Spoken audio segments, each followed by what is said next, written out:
Hamjambo and welcome to another great episode of the Kenyan podcast, the number one trending and topical issues podcast in the 254.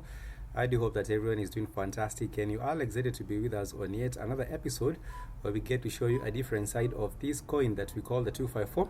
Remember, you can always connect with us on our social media platforms. We are on Twitter, Kenyan Podcast, and also on Facebook and Instagram, Kenyan Podcast. You can also find us on YouTube as well. And when it comes to matters streaming us online, you can find us on Spotify. You can also find us on Overcast and Pocketcast. And you can also find us on Spreaker. And remember to also interact with us. Maybe perhaps you'd like to shoot us an email. You can write to us, kenyanpodcast@gmail.com.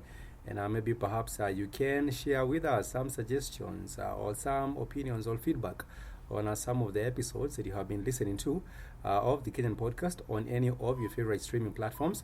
And you can also give suggestions, maybe perhaps on some areas that you think maybe perhaps you might have overlooked, maybe in sports, in business, in training issues, in politics, and even in matters, scholarship and education and jobs. We are here with everything, and that is why we are known as the Kenyan Podcast, the number one trending and topical issues podcast in the 254, brought to you courtesy of the African Way Network, as well as in collaboration or conjunction with Pomzi Hub Africa. How are you doing? How are you feeling? I do hope that you're doing fantastic, and so far to this particular point that you have gotten into the year, we do hope that you're continuing to achieve your goals that you had set at the start of the year. We understand and we know that at the start of every year kila mtu anakuwa na shughuli ambazo amejiwekea, and everyone sets their own targets for the year, and of course we are now coming to the end of April, and there should be an indication of you trying to achieve those particular goals. But nonetheless, welcome to the show. Thank you so much for your support. We know that you would have been anywhere else, but you have chosen to be with us right here on the Kenyan Podcast, and we never take your company for granted. Welcome to the show. And today we have a wonderful show lined up for you. We shall be discussing important issues. Some of these particular issues might be considered taboo, but nonetheless, that is why we exist. That is why we are on the Kenyan Podcast, to bring you some of these particular matters, even that not many people want to touch on, or people might shy away. In our conversation for today, we are delving on to the issue of regulation of religion in our country. And in Kenya, there seems to be a tightrope walk, in regulation of religion in Kenya, and, because it's a matter of balancing faith and accountability. And there have been so many calls for government intervention and to offer better, regulation and also oversight on some of these religious activities that have even costed people lives. If you do remember well, we all know about Shakahola, the Shakahola case that came up, where hundreds of people were reported to have died in Shakahola. Some of them were said to have practiced fasting, and they fasted and fasted. They couldn't eat nothing, they couldn't drink anything until they died. And what did happen is that they were buried in the same land, and so many bodies were exhumed from this particular area. And you remember Pastor Mackenzie, there were also other people, the fingers pointing to other people, but Pastor Mackenzie and some of his followers were apprehended, and the case has been going on. I think it has taken way too long, if you do get to ask me. But that is just one of the incidences. And recently, I also did hear of another close to a case that is very, very close to what did happen with Shakahola. And you find yourself asking, as a government, the government is found on the reacting side. The government is always reacting and talking about this is what we are doing, we shall be doing this from now on. But how about to be more proactive and mitigate against such kinds of incidences are happening, or even make better policies and legislation to make sure that we never hear over these particular cases happening ever again. But the only time these conversations are held is when these situations happen, when people have lost their lives already, when people have lost their livelihoods, when people have lost their property and other things like that. But when it comes to the issue of religion, we all know that this path is quite thorny, because the leaders and the political figures in this particular country, they always want to be in the good books with churches and vice versa, and therefore they will not go and do what is necessary to regulate these particular churches. What they will do, they want to endear themselves to these particular churches and these church leadership, so that when it comes to 2027, when we do have Kenya's elections, or even what has happened in the past, they can still be able to get that particular vote and favor from the church, quote unquote favor from the church.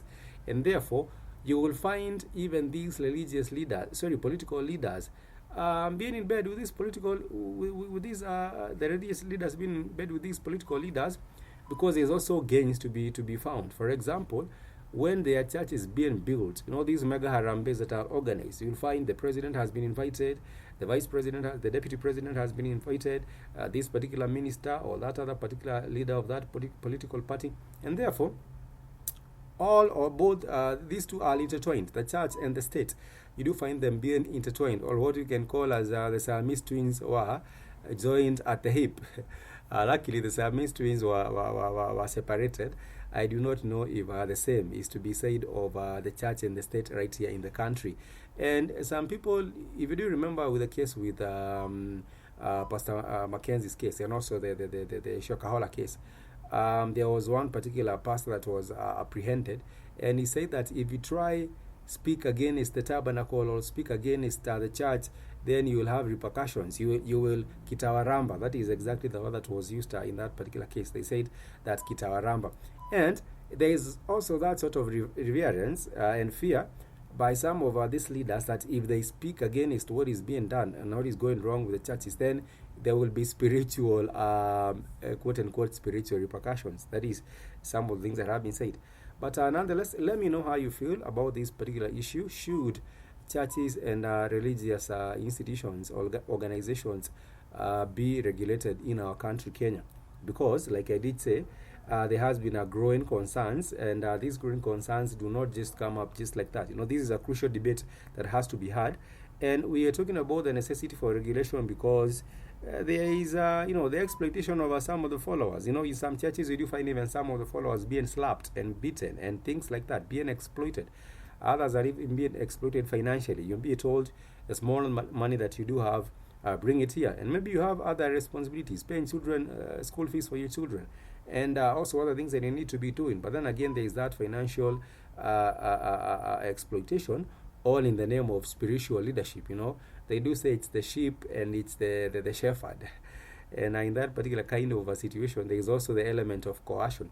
But let me know what you feel, what you think about this whole issue of a call to the government to oversight and also offer better regulation, greater regulation to the churches. What do you feel about this particular issue? I would love to know. Remember, this is the Kenyan podcast, the number one trending and topical issues podcast. Do not touch that dial.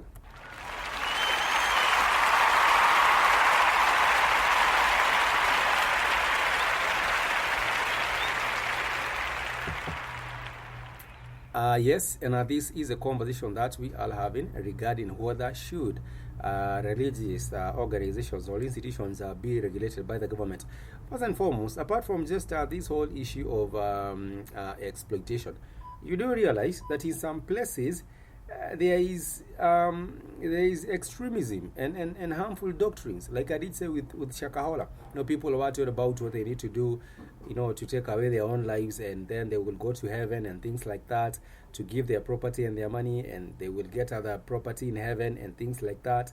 And especially women are the easy targets for most of these particular organizations, and you do find they are lured and they are promised prosperity either here or in their life to come or their afterlife or things like that. And you do find them are falling for the trick because there is some element of hopelessness, And in these particular institutions, will be specifically the churches, because that is where most of that has been happening. You do find that there is selling of hope, quote unquote, selling of hope.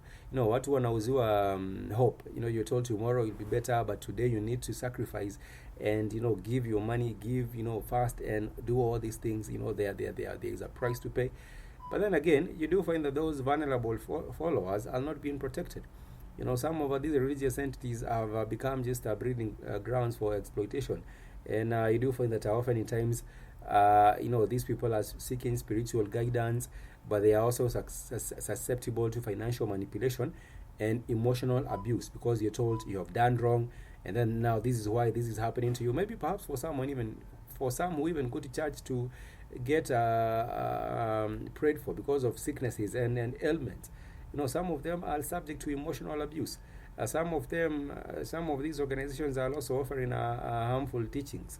And these teachings, you do find that because of this relationship, once again, which is horizontal, you do find that it is very difficult for the followers to question or to question these doctrines, or to be sort of to argue against these doctrines. It becomes very, very difficult. But yes, let me know, do you think that religious institutions, there should be more regulations for religious institutions right here in the country? Do let me know. It will be a pleasure of mine to know what your opinion is. And also, there is the issue of financial accountability. Most of these particular churches as well, there's a lack of financial ability for accountability. Where is the money coming from? Where is the money going to? So that is also another different problem. But yet again, we have to look at this particular issue in moderation, because there might also be an infringement on the freedom of worship. The constitution in Kenya guarantees you the freedom of worship, and apart from that, you are also guaranteed, to be protected and to be allowed to worship whatsoever, to be aligned to any religious kind of connection that you want to have. But apart from that, the issue of also how will these regulations be enforced? Is it the police that will be going to churches? Is it that there will be, how will the regulation also be conducted?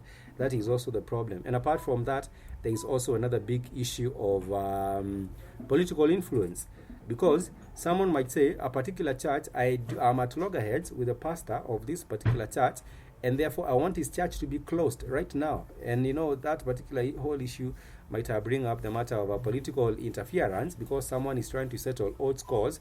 Like I have had some people, speaking against these politicians. The politicians might also use this particular avenue to also silence these pastors, or to silence these religious leaders.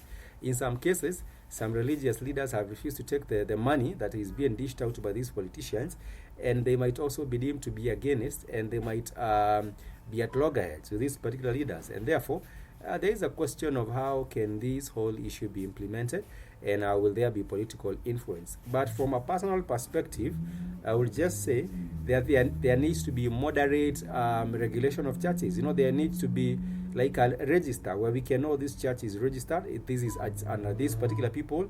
This is how well they are qualified. They are not mental cases, things like that.